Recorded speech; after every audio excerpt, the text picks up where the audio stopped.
What do you believe are the fundamental pillars of the Democratic Party as you see it? The Democratic Party I grew up with was still living with the coattails of Franklin Roosevelt. The Democratic Party was the conduit for unabashed, unequivocal advocacy for the working people of the United States. Starting with Bill Clinton, there was something called the Democratic Leadership Council. And it was the idea that instead of repudiating and rejecting the dominance of what Franklin Roosevelt called the economic royalists, we would try to have it both ways.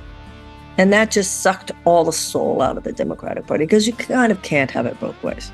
Because if you were truly standing up for the working people of the United States, you're standing up for healthcare, you're standing up for free college and tech school, you're standing up for subsidized childcare, you're standing up for unions, you're standing up for paid family leave, you're standing up for affordable housing, you're standing up for a living wage.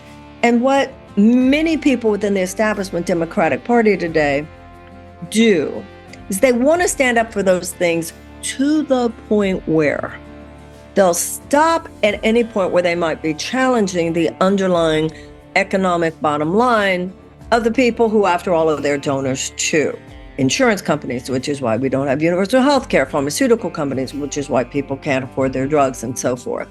So when I think of the traditional pillars of the Democratic Party, there are a lot of people who are establishment Democrats who wouldn't agree with me today. I mean, I think Roosevelt, Franklin Roosevelt would be considered too left-wing. And I think for someone like myself, the positions I'm standing on, which to me, well, this is what Democrats should stand on, are considered moderate positions in every other advanced democracy.